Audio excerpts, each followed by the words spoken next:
So the next step is to clean the sinks themselves. Now, usually you're going to need to scrub the sink. On occasion, you can probably get away with the microfiber. 95% of the time, you're probably going to need to use a bit of Jif. So you'll have your scrubbing kit, which is your Jif, your brush, your white non-scratch scouring pad, and a little jug like so. Now, the brush is for around these sorts of surfaces. So often in bathrooms and kitchens, there's a build-up of muck or whatever it might be. If you just wipe that with a microfiber, it's very hard to get into the grooves. And often if you do that over a period of time, the surface itself will be clean, but the connection around here can still have that. And in bathrooms, it's an orangey color quite often. This just helps you get into that. These ones are actually pretty good. They're not actually needing to be cleaned there, but to show you, use a bit of Jif, wet that, and you just get into it. Think like brushing teeth, like so, and you go around the whole thing, and you do that before you do anything else. As I said, that's not actually dirty, we don't need to do it. Same with this one here, looks pretty good. That's what that little brush is for.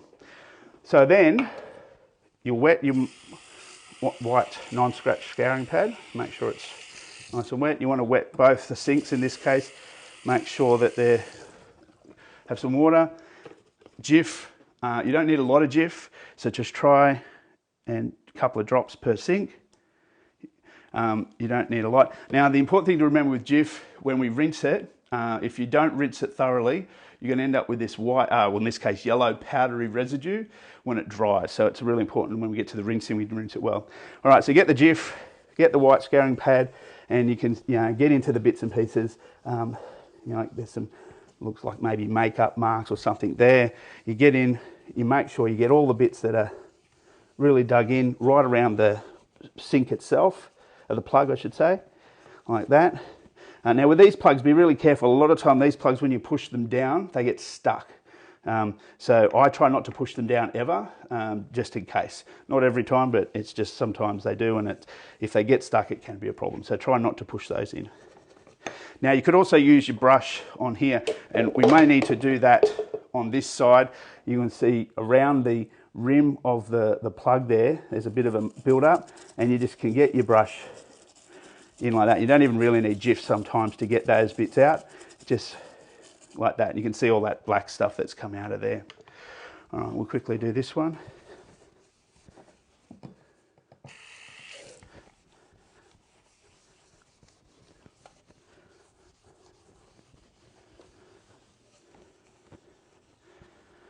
All right.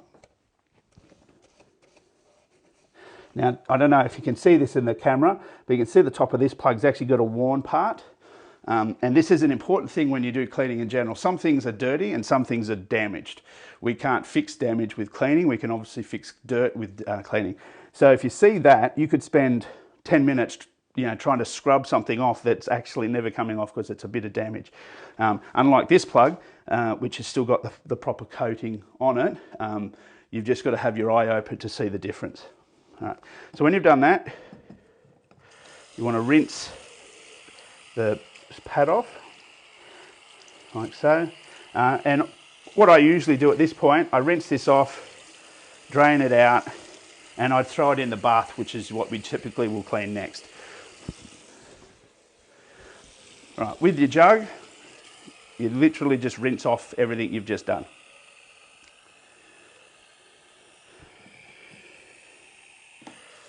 So very carefully, you're obviously trying not to spill water on the floor or everywhere else. Should be just in the sink.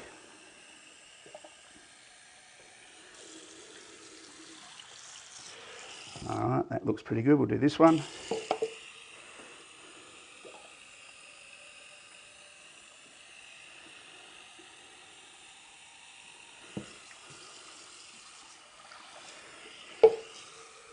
So literally when you're using the Jif, you're just dislodging any dirt or stains from the surface, and you're using the rinsing to then get rid of that dirt, obviously down the drain. So sometimes when there's water that fills up like that, you just need to let it drain. Sometimes it takes a bit longer than, say, a kitchen sink. This is actually a problem with these plugs. This is really common. They can get clogged really easily, and you do have drainage issues. So sometimes you can wait a little while for the water to drain off, but you need to do that because, as you can probably see, there's some black specks there where the stuff we've dislodged hasn't been rinsed down the sink itself yet. So quick little rinse. Sometimes just use your finger to splash water around, and try not to put too much water in if it is a slow drain sink. And then, yeah, so once you're confident you've done that, put your kit back together, put it back in your carry tray and you're good. Now this is where the microfiber we've already used comes into play. So obviously we've splashed water. You can see there's some water on the tap and around the sink itself. With the microfiber you've already used, which is now really no good to clean the sink, you will use to mop up the excess water.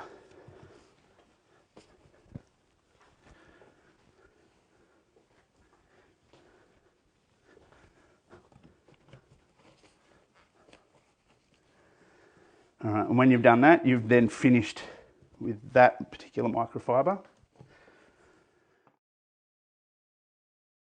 You'll get a fresh microfiber, you'll get your antibacterial spray. Now, we've already cleaned the mirror, so this is important. You've got to spray the tap, but you don't want to spray onto the mirror itself. So what you can do is literally thread the microfiber behind that, and just hold it like that and give that a bit of a spray. And that way you've still got the cleaner on the surface you're wanting to clean, but you're not putting it on the mirror. So with taps, you do obviously need to be careful not to accidentally turn them off, but you can see, especially taps like this, there's a groove in there, there's places in there which can be hard to get into.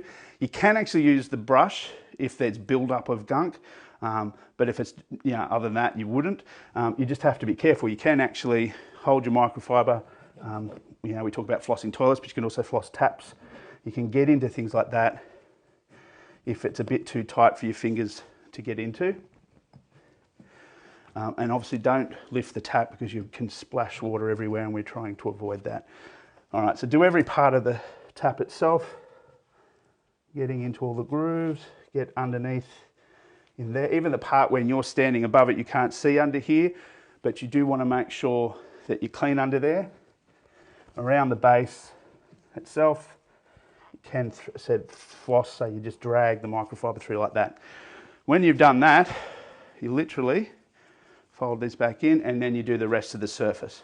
Bit of a light spray, and then like here you can see there's a bit of red mark. Now here you can see there's some, I'm not sure what it is. You may need to get your white scouring pad back. And without putting any more Jif or anything else on it, just maybe give that a bit of a work over. Now sometimes, as it would appear here, I know that's coming, sometimes it just won't come off, but you do what you can. You want to make sure, the key to it is to make sure you've done everything we can do to get it clean. And if you can't get it clean at that point, you'd let me know, I let the client know. Sometimes things are just stained and you can't do anything about it. But if we use steel wool or something, we can get that off, but then we're going to damage the surface. So it's a balancing act, in that we can use something that's more abrasive. It will get that little mark off, but then we've got to run the risk of damaging the surface of the sink. Obviously, we don't want to do that either. So at some point, you've got to make a call. Can you get it clean without doing damage? Yes or no. And if it's no, you do what you can and move on. All right, moving everything, really important to lift things up, wipe the bottom of the thing you're picking up, otherwise the dust just is going to go back on the surface and you'll see a ring. Be careful when you're picking up stuff, obviously, don't drop it. Now, don't have to go millimetre perfect, but try and put it back roughly where you got it from.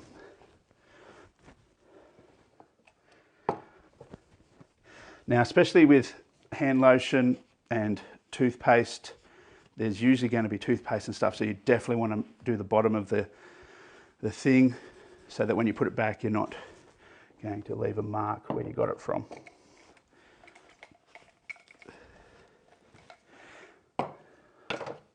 Same with the soap. So the soap container will often have something underneath it. This one's not too bad. Put that back. Again, not millimetre perfect, but more or less where it came from. All right, I'll quickly do the other sink and then we'll move on to the next thing.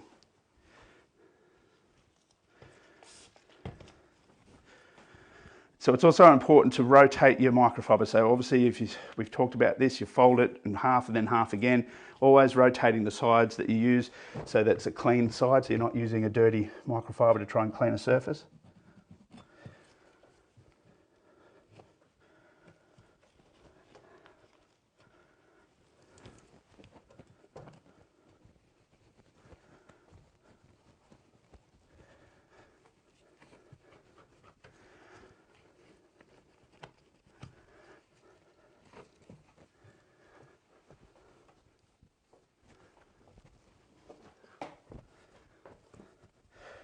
So bathroom surfaces are probably some of the hardest to make look clean because they're usually white, and white will show up every sin when it comes to cleaning. So it usually takes longer to do a bathroom than any other room of the house, in part for that reason. And there's usually just a lot more, finicky parts that you've got to get your fingers into, and just takes a little bit more effort to do that. All right. So at this point, we've cleaned the sink and the bench, but you'll notice there's a bit more fluff now that's gone back in the sink. That's really common. We don't want to clean the sink again, but we do want to rinse anything down the sink that may have been deposited, so some bits of fluff, etc. So carefully turn the tap on. You don't want to splash water everywhere. I just use my hand and just gently put the water where there's a bit of fluff and rinse it down the sink. And then should be, you've done it properly,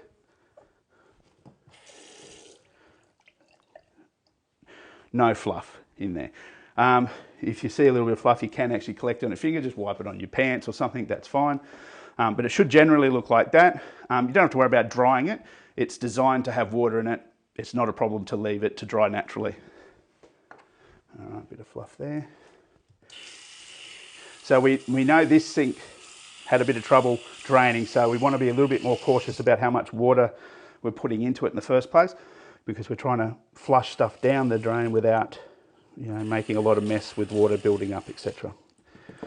All right, so that is that done.